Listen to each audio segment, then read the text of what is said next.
July 2011. Sydney.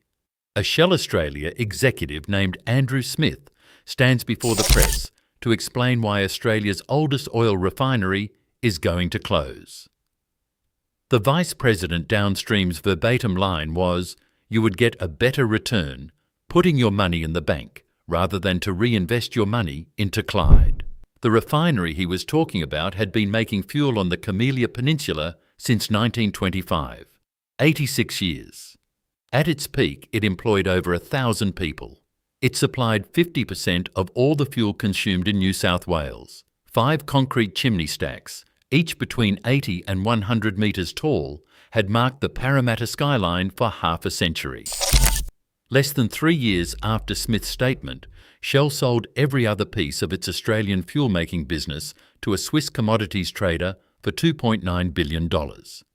This is the full story Shell walked away from. Chapter 1. The Scotsman and his son. To understand what Andrew Smith decided to walk away from in 2011, you have to start in Scotland in 1862. That year, in the village of Livingston, West Lothian, a child named John Wilson Fell was born. His father, Alexander Morrison Fell, was a partner in the West Calder Oil Company. The Scottish shale oil industry of the 1860s, in the words of the Industrial Record, at the time was the most advanced and largest in the world. Edinburgh was, very briefly, the global capital of refining. John Wilson Fell grew up in a Scottish shale oil town, watching his father turn rock into kerosene. In the 1870s, the Fell family migrated to Australia. John Wilson Fell carried the Scottish shale oil knowledge with him. By the early 20th century, John Fell had become the principal of John Fell & Company in Sydney. He also served as managing director of the Commonwealth Oil Corporation, a company he revived from receivership. He acquired the struggling shale oil operations at Newnes, north of Lithgow, in the Blue Mountains, and at Torbane, where old retorts had been pulling kerosene from sedimentary rock since the late 19th century. But by the early 1920s, the Newnes shale oil refinery was dying. International crude oil, cheaper, more abundant, easier to ship from California and the Persian Gulf, was making shale oil refining uneconomic. Fell had a choice. Close Newnes and walk away from the business his father's industry had taught him, or move the operation to where the crude oil was arriving. He chose to move. In 1923, Fell purchased a parcel of land at Clyde, on what locals call the Camellia Peninsula, where the Parramatta River and the Duck River converge, 16 kilometres west of the Sydney Central Business District. The site had access to the rail network. It had river frontage to which crude oil unloaded from tankers in Sydney Harbour at Gore Bay could be brought by barge. It had room for expansion.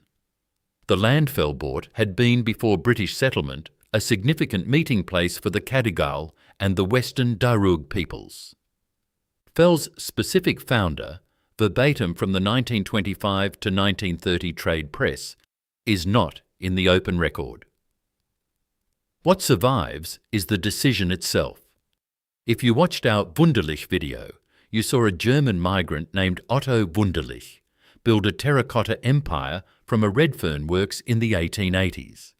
Across the Parramatta Basin, a Scottish migrant named John Fell was building a different kind of empire from the bones of a dying industry. Chapter 2. The Salvaged Refinery. Fell did something unusual. Rather than buying new equipment, he dismantled what he already owned at Newnes and at Torbane, and shipped the plant components down through the Blue Mountains to Clyde. Distillation columns, pumps, pipework, retorts that had been pulling kerosene from shale for decades. He rebuilt them on the Camellia Peninsula. The Clyde Refinery commenced operation in 1925. It was built largely from the salvaged bones of a dying industry.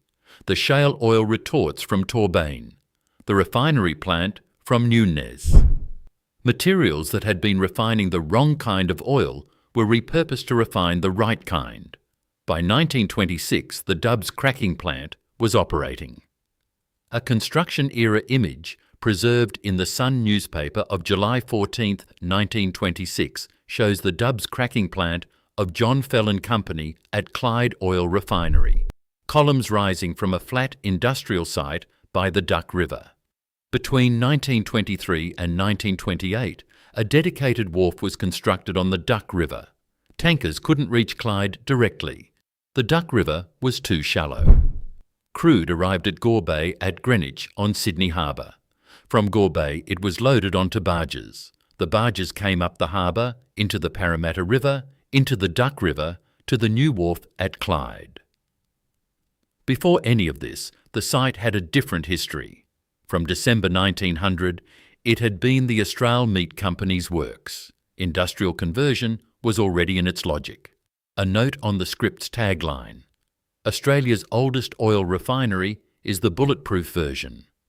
Clyde was the longest operating oil refinery in Australia at the time it closed. The earlier shale oil refineries at Newnes, Hartley Vale and Georgia predated it by decades. A separate company called Commonwealth Oil Refineries had been refining imported crude since 1924. The honest position is that Clyde was the oldest still operating when it died, not the first ever. If you watched our Kurnell video, you saw Caltex needed a beach for tanker access. Clyde needed a navigable river. Both refineries needed proximity to a city that was about to consume fuel at unprecedented scale. Kurnell got built from scratch in the 1950s. Clyde got built from the salvaged bones of Newnes in 1925. The salvaged bones did fine. The refinery John Fell built from a dying industry would, in 87 years of operation, refine more crude than the original shale oil business it cannibalized had ever processed. His son would not see it. Chapter 3: When Shell Came. August 1927. Thursday night turning to Friday morning. The Clyde Refinery, then 2 years into operation, exploded. 3 men were killed. The first was John Simpson Fell, John Wilson Fell's eldest son. Born 1894, an engineer, a veteran of the First World War. He had survived the war that killed so many of his generation. He died in a refinery explosion on the Camellia Peninsula at the age of 33. The other 2 victims, according to the City of Parramatta Heritage Record, were Horace Liddon Spencer and Edward Albert Ward. We flag here that those names are from a single secondary source and would benefit from primary trove corroboration.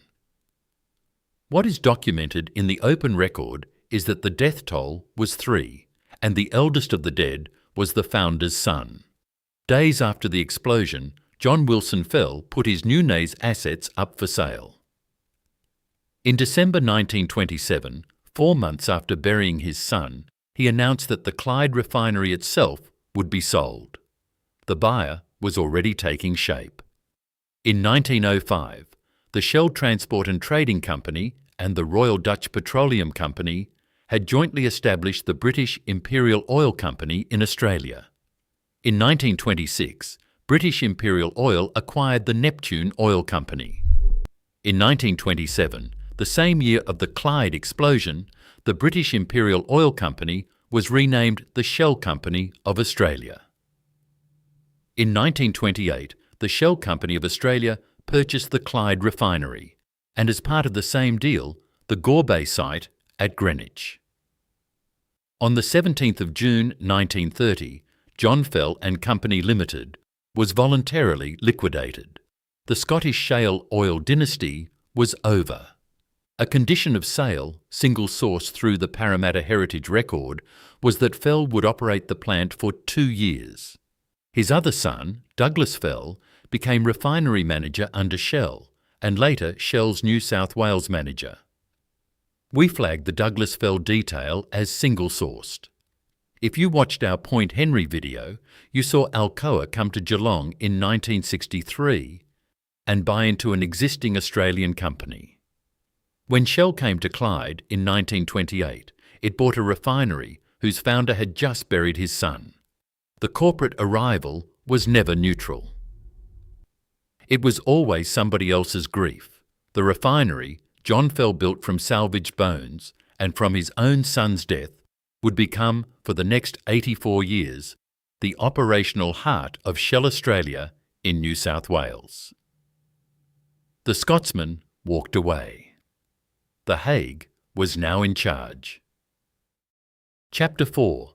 The Fuel that Won a War. Between 1928 and 1939, Shell expanded the Clyde Refinery from a salvaged bones operation into a major Sydney fuel supplier. The 30s were good. Petrol consumption in Sydney was rising sharply with the spread of motorcars across New South Wales. The Clyde wharf saw a constant rotation of barges from Gore Bay. The crude distillation units worked steady shifts. The workforce grew through the decade. In 1938, Shell announced plans for a major new addition, a bitumen plant. It would be the first major bitumen refinery in Australia. Construction was scheduled to begin shortly. Then the war came. Between 1939 and 1945, in the words of the City of Parramatta Heritage Record, the Shell site at Clyde was a major supplier of fuel for the Australian war effort. Staff numbers, in the same source, peaked in the 1930s and 1940s when thousands of staff were employed. The bitumen plant construction was deferred. Clyde's wartime focus was motor fuel and aviation fuel. The Pacific Theatre after Pearl Harbor in December 1941 demanded fuel on a scale Australia had never produced. RAAF squadrons operated from Australian bases against Japanese advances in New Guinea, the Solomons, and across the Southwest Pacific.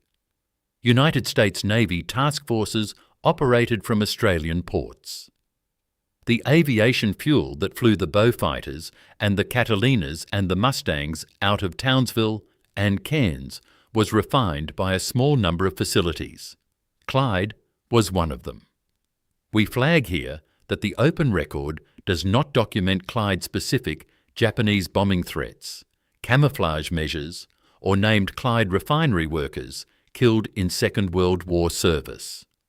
The broader Australian wartime fuel protection regime is documented. The RAAF's Aviation Fuel Committee designed camouflaged, bunded, semi-buried fuel tank typologies, and the number of inland fuel depots increased from 12 to 31 after Pearl Harbor. The Clyde-specific evidence is the war supplier framing in the heritage record, the thousands of staff in the 1940s, and the deferred bitumen plant. The names of any workers killed in service are not retrievable from the open record. We will not invent them. In 1948, 3 years after the war ended, the deferred bitumen plant finally opened. Capacity, 35,000 tonnes per year of bitumen plus 10,000 tonnes per year of finished lubricants. The first major bitumen refinery in Australia. Post-war Sydney rebuilding ran on Clyde bitumen. If you watched our Wunderlich video, you saw the Redfern terracotta works pivot to war production, and a generation of craftsmen lost to it. West of the city, Clyde Refinery pivoted to aviation fuel. Wunderlich made the bricks. Clyde made the petrol. Both fed the same war. Only one of them is still standing, and only as a logistics terminal. Chapter 5. HMAS Clyde. The post-war years made Clyde. Australian car ownership exploded through the 1950s. Sydney's road network grew with it. Petrol demand in New South Wales surged through the post-war years. Shell, headquartered in The Hague, but with a deepening Australian footprint, decided that Clyde would be the centrepiece of its New South Wales refining presence. The expansion came in waves. In 1958, Shell commissioned the first catalytic reforming unit, the platformer, which converted low-octane naphtha into high-octane gasoline. In 1959, the same year Shell opened a detergent alkylate plant at Geelong, Shell established a petrochemical plant at Clyde. In 1962, the high vacuum distillation unit. In 1963, the catalytic cracking unit and the polymerization unit. In 1964, the alkylation unit and the first sulphur recovery unit. In 1967, an additional crude distillation unit. By the end of 1968, the refinery had reached its peak workforce, over 1,000 employees, including 120 maintenance workers. And the refinery had a name, not the corporate name, the workforce name, HMAS Clyde. Shell, through the 1960s expansion, deliberately hired large numbers of ex-Royal Australian Navy personnel. Operators who knew shifts, mechanics who knew pumps, engineers who knew tankers. The site, in the verbatim record, was jokingly referred to as HMAS Clyde. The men who'd left the Navy walked into a refinery that operated by shift watchers. They never quite left the service. They just changed uniforms. The workforce was unionised across multiple crafts. Operators belonged to the Coastal Districts branch of the Federated Engine Drivers and Firemen's Association, the FEDFA, which would later merge into the CFMEU Mining and Energy Division. Maintenance was AMWU and ETU. Clerical was the Federated Clerks Union. Others belonged to the Federated Ironworkers Association, the Amalgamated Society of Engineers, the Storemen and Packers Union, the NSW Fire Brigade Employees Union, and the Association of Drafting, Supervisory and Technical Employees. It was a multi-craft tribe, a deeply unionised workplace. We flag here that the open record does not preserve a self-identifying workforce term beyond HMAS Clyde. Specific walking routes, the closest pub to the refinery gate, shift handover traditions. These are the texture details that survive only in the Peter Archibald Oral History donation at the Parramatta Heritage Centre. If you watched our Point Henry video, you remember the Alcoans, workers who named themselves after their employer. Clyde workers named their refinery after the Royal Australian Navy. If you watched our Deluxe Coach Lines video, you remember the staffers who called what they did a way of life. 3 industrial communities, 3 different ways of belonging. All 3 gone. If you want to keep these memories alive, the HMAS Clyde nickname, the multi-craft workforce, the way ordinary Sydney workers identified with a refinery for half a century, click the link in the description below and reserve a copy of the book. Chapter 6, 5 Stacks on the Skyline. By the late 1960s, the Clyde Refinery had a skyline of its own. 5 chimney stacks, each between 80 and 100 metres tall, reinforced concrete. They had been completed through the Great Expansion of 1959 to 1968, and they would stand as part of the Parramatta skyline for the next half-century. If you grew up in Western Sydney in the 1970s, the 80s, the 90s, the 2000s, you saw those stacks every day. From the M4 motorway, from the Western Line train, from the upper floor windows of houses in Granville and Rosehill and Auburn. 5 vertical concrete columns rising over the Camellia Peninsula like a memorial that hadn't been built for anyone yet. The peak figures. In 1970 and 1971, Shell commissioned Australia's first polypropylene plant at Clyde. Original capacity 25,000 tonnes per year. By the polypropylene operation's eventual closure under Lyondell Basel in 2013 and 2014, the plant's capacity had grown to 170,000 tonnes per year. In 1971 came an additional platformer unit. In 1978 came a second sulphur recovery unit. The refinery kept growing. Clyde, at peak, supplied around 40% of Sydney's fuel requirements and 50% of all the fuel consumed in New South Wales. Production: over 4.8 billion litres of petroleum products per year, roughly 13 million litres per day. Around 30 million barrels of crude and feedstock processed annually. The product slate was approximately 45% motor gasoline, 25% diesel, 25% jet fuel, the remainder fuel oil, and LPG. We flag here that the refinery's capacity figure drifts across sources between 75,000, 79,000 and 85,000 barrels per day. The number Wikipedia records at closure is 85,000. The number in closure coverage is 79,000. The variation reflects the difference between design and operational capacity in the final years. What Clyde was not, despite its longevity, was Australia's largest refinery. Kurnell, at full Caltex capacity, processed more crude per day. Kwinana, under BP at peak, was the largest in the country. But Clyde was older, and Clyde was more flexible. The plant could change its crude slate up to 3 times in a single day. The same column that ran light crude at dawn could run heavy crude by lunchtime. If you watched our Kurnell video, you saw Caltex at Kurnell process more crude per day than Clyde. Kurnell was Australia's largest refinery for most of its life, but Clyde was older, more flexible, and located at the geographical core of Sydney. 2 refineries, 2 cities' fuel, 2 different scales, the same eventual ending. If you watched our Deluxe Coach Lines video, you saw Deluxe hit 50% of the national coach market in 1988. Clyde hit 50% of NSW fuel through the 1970s. Same number, same peak feeling. Both ended in the same decade as the rest of Australian heavy industry collapsed. Chapter 7. The Capital Cliff. The warning signs took 30 years to assemble. In 1983 and 1984, 2 decades after the Great Expansion peak, Shell began a quiet rationalisation at Clyde.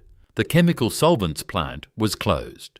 The hydrocarbon solvents plant was closed. A number of smaller refinery units were shut or merged. The peak workforce of 1968, over 1,000, began to decline. By the end of the 1980s, the staffing was several hundred lower. The 5 stacks on the Parramatta skyline still dominated, but behind them, Shell was already preparing the building for demolition, even if no one inside the company would use that word yet. The 2000s brought margin pressure. Between 2005 and 2007, refinery margins worldwide briefly recovered. Then the global financial crisis arrived. In the Sydney Morning Herald's framing, quoted later in industry coverage, it is generally held that worldwide refinery margins have been in a long-term decline. Shell's downstream business in The Hague was reviewing its global refining portfolio against the cost of new mega-refineries coming online in Asia, India, South Korea, Japan, the Middle East. Plants, Andrew Smith would later say, some 15 times the size of Clyde. The Australian dollar strengthened sharply between 2011 and 2013, reaching parity with the United States dollar for the first time in a generation. Imported refined product became cheaper. Domestically refined product became less competitive. Margins at Clyde fell further. Then Shell ran the experiment. In 2009, Shell operated Clyde for an extended period in import terminal mode, refining suspended, fuel landed by tanker, and distributed from the existing infrastructure. The trial proved a transition was possible. It also proved a closure was operationally feasible. The capital cliff came into view. Clyde was due for a major maintenance turnaround in mid-2013, an outlay of 70 to 80 million Australian dollars to keep the refinery operating. The decision had to be made well in advance. On Tuesday the 12th of April 2011, the Sydney Morning Herald carried the formal Shell announcement. The headline framing, Shell says the refinery can't compete. Shell announced its intention to shut down refining operations at Clyde and convert the Clyde Refinery and Gore Bay Terminal into a fuel import facility, pending board and employee consultation. The unions counter-warned. The Clyde Refinery, the AMWU and CFMEU argued in their joint economic report, was located at the geographical core of Sydney's fuel market, distinct from the mothballed Port Standback. The unions argued that no evidence had been provided that the refinery needed to close urgently. The report's exact verbatim line, "No evidence has been provided to support the proposition that the refinery needs to close urgently." Shell's reply came on the 27th of July, 2011. If you watched our Point Henry video, you saw Alcoa run the same playbook, quiet review, then formal announcement, then structural shutdown. Different metal, same global parent decision tree, same Australian capital cliff. Chapter 8. Money in the Bank. Wednesday, July 27, 2011. Sydney.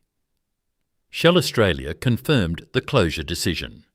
The public face was Andrew Smith, Vice President Downstream, Shell Australia. He gave the public reasons. First, the strategy. Verbatim. The proposal to convert Clyde into a terminal is consistent with Shell's strategy to focus its refining portfolio on larger integrated assets and to build a profitable downstream business here in Australia. Second, the cause. Verbatim. There has been a number of new, very large refineries built in the region in the past few years, and indeed we see more being built in the future. That is creating an overcapacity in refining, and recent predictions for the outlook for refinery margins remain weak. Third, the line he chose to volunteer, without being asked, against the Gillard government's carbon pricing scheme. Verbatim. Let's be really clear here. This proposal is not the result of any proposed price on carbon. The issues that face the Clyde Refinery are regional issues and its size. Fourth, the line this video exists to make sure you never forget. Verbatim. You'd get a better return putting your money in the bank rather than to reinvest your money into Clyde. Read that again. You'd get a better return putting your money in the bank rather than to reinvest your money into Clyde. Spoken in July 2011. About Australia's oldest oil refinery by the executive in charge of killing it. A sentence that treats 86 years of fuel making, 1,000 peak workers, 50% of all New South Wales fuel, and the 5 stacks on the Parramatta skyline as a savings account decision. The structural villain behind Smith was Peter Voser, Royal Dutch Shell's Chief Executive Officer from 2009 to 2013. Voser had inherited Shell with a mandate to rationalise the global downstream portfolio against the Asian mega refineries.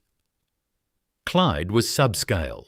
Geelong, also a Shell refinery, was larger. The Hague's logic, distilled into Smith's words, was simple. Keep the bigger one, kill the smaller one. The Hague made the decision. Andrew Smith was the messenger Sydney had to look at. If you watched our Point Henry video, you saw Alcoa announce the Geelong closure in February 2014, and the Abbott government blamed the carbon tax, except Alcoa itself said the carbon tax was not a factor. Clyde was killed by the Hague, and Shell itself said the carbon tax was not the factor.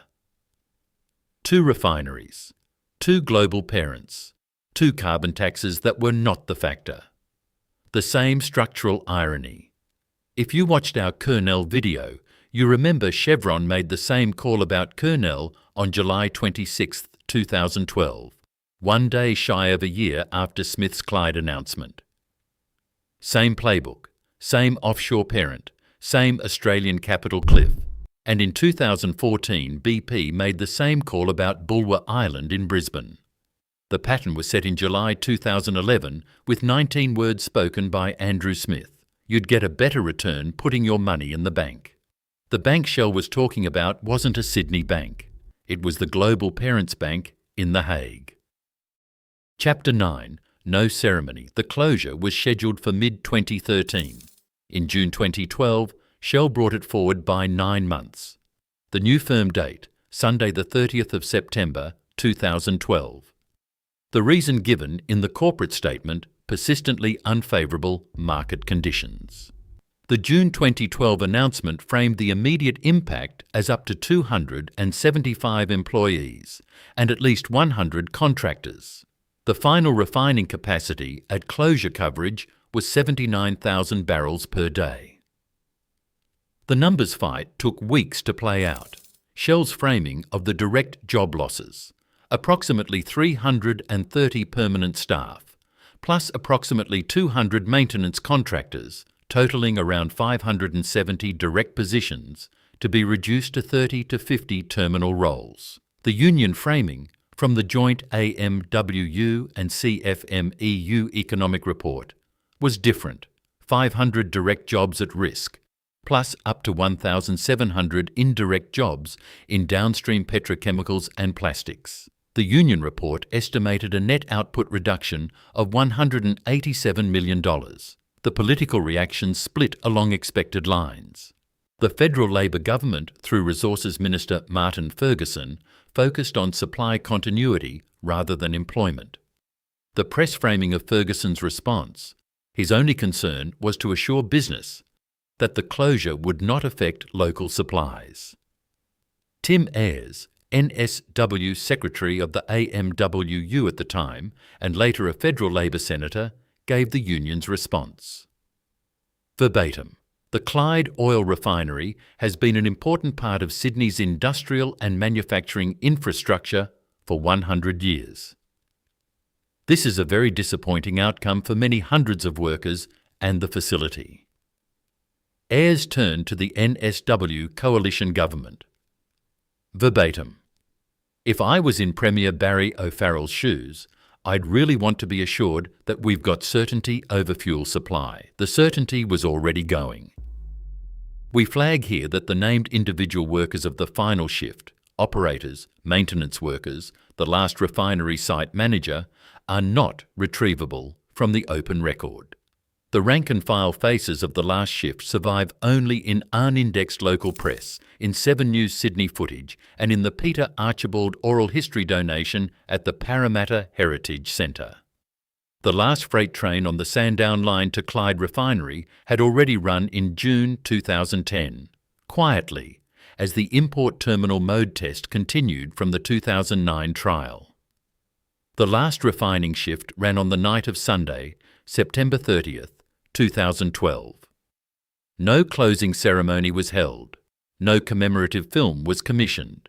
The Skyline kept its 5 stacks for the moment. The local community group, Parramatta Stinks, complained into October that the residual burn-off was still wafting toxic pollution across nearby residential areas. The refinery did not die quietly.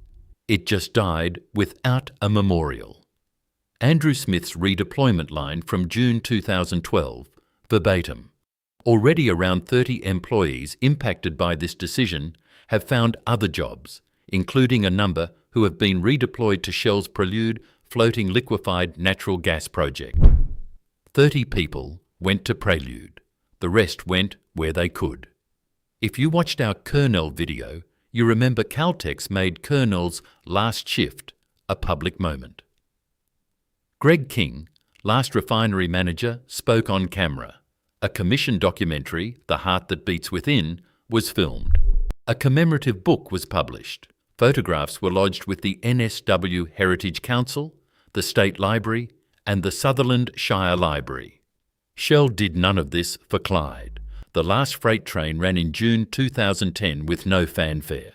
The last refining shift on September the 30th, 2012, had no ceremony. The contrast is the story. Chapter 10. Within seconds of each other. The refinery survived the 2012 shutdown for another year, then began to disappear.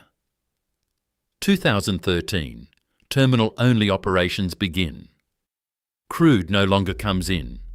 Refined product arrives by tanker from Singapore, Malaysia, South Korea and Taiwan, and is distributed across New South Wales from the existing tank farm. The processing units sit idle.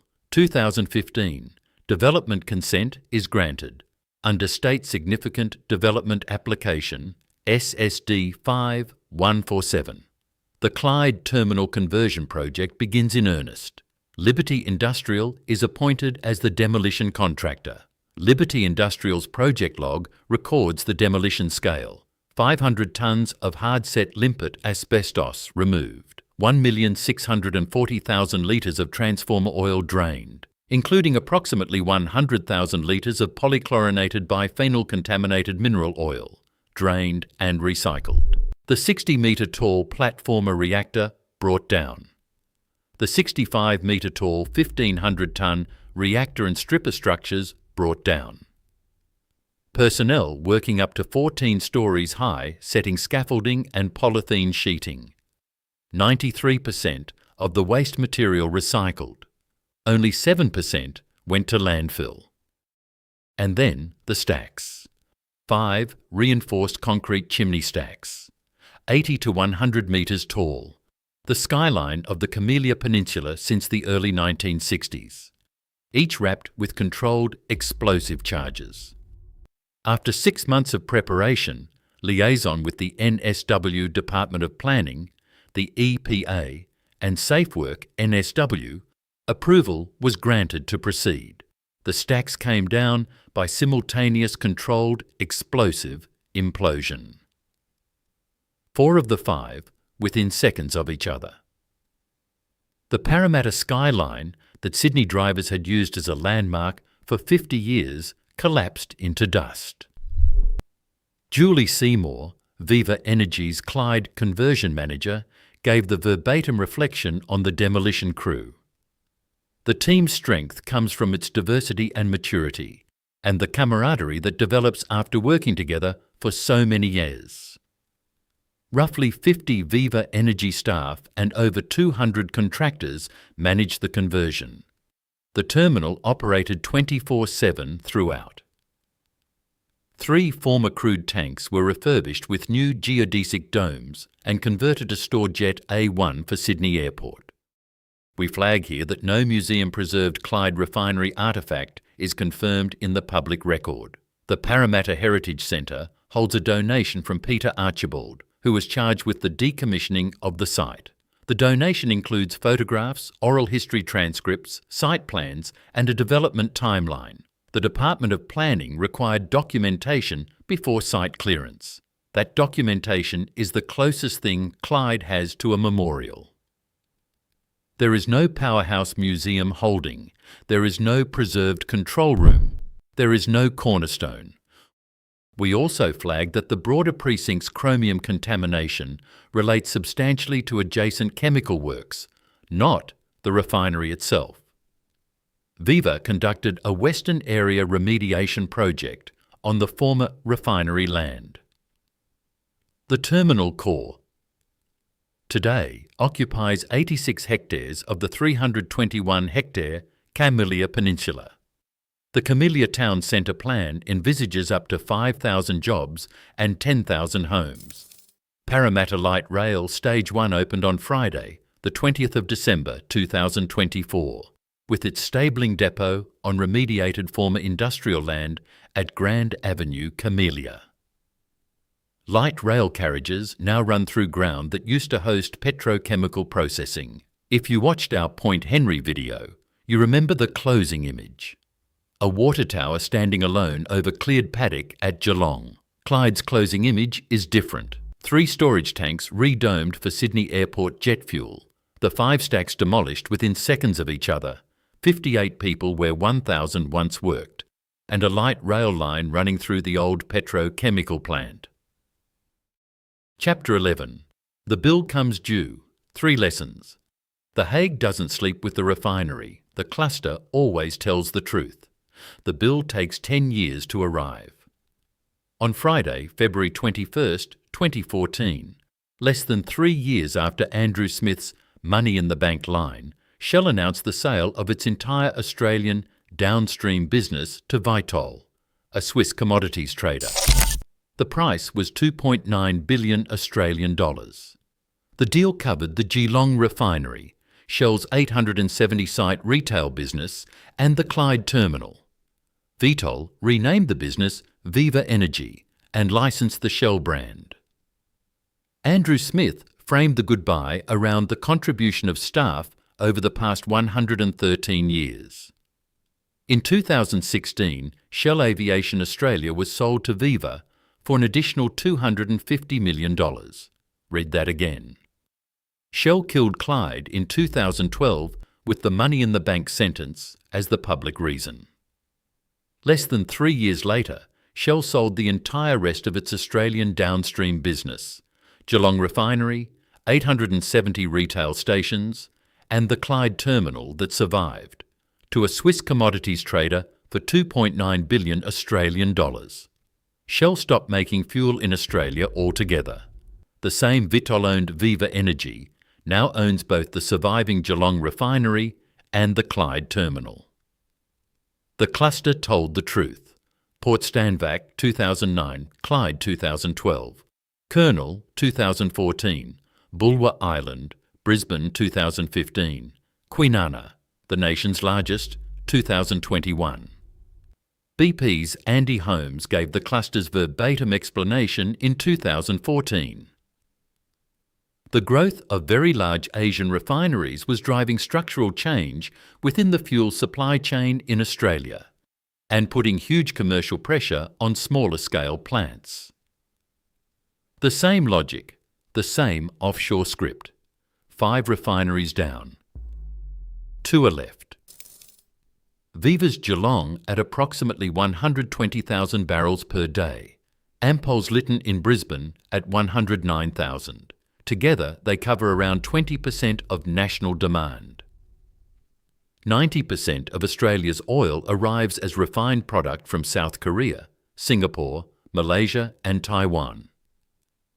And here is the bill. Australia is the only IEA member that fails to meet the 90-day net import obligation. The non-compliance in the verbatim SBS news framing has run having failed to comply since 2012. Read that one more time. Australia has been non-compliant with the IEA 90-day fuel stockpile obligation since 2012. The same year, Clyde closed. Recent stockholding sits around 58 days, against an IEA member average of 140 days. The bill for that decision arrived in 2026. In 2020, Prime Minister Scott Morrison launched the Fuel Security Services Payment. Verbatim, fuel security underpins our entire economy. On Friday, March 20th, 2026, Energy Minister Chris Bowen extended the FSSP from its scheduled 2027 expiry to June 30th, 2030. The trigger margin floor was raised from $7.30 to $15.90 per barrel. Both survivors are wavering. Ampol's CEO, Matt Halliday, has said Lytton could still close earlier than 2027 and convert into an import terminal. Viva continues to evaluate the future viability of its refining. In 2026, the bill is presented. A Middle East conflict has constricted the Strait of Hormuz. Daily transits have dropped from 138 vessels to fewer than 12. Brent crude has surged past $111 per barrel. Australian petrol prices have moved past $2.50 per litre. On Friday, March 13th, 2026, Bowen released 20% of the baseline minimum stockholding obligation, 855 megalitres of petrol and 2,197 megalitres of diesel. Back in July 2011, Tim Ayres asked Premier O'Farrell to assure NSW had certainty over fuel supply. The certainty was lost. The bill arrived in 2026. If you watched our Colonel video, you remember Caltech's CEO Julian Seagal's tribute. The refinery was a feature of the skyline that will remain in their memories forever. Shell never said anything comparable about Clyde. Caltex memorialised Colonel. Shell sold Clyde and walked away. Fill your tank at a Sydney service station today. The fuel was probably refined in Singapore, Malaysia, South Korea or Taiwan. It travelled through the Strait of Hormuz on a tanker passing under contested skies. It was stored briefly at the Clyde terminal, where 58 people now work where 1,000 once did, before it reached your Bowser. You are paying $2.50 a litre because a Shell executive in 2011 said you would get a better return putting the money in the bank. He was right. About the bank, just not about everything else.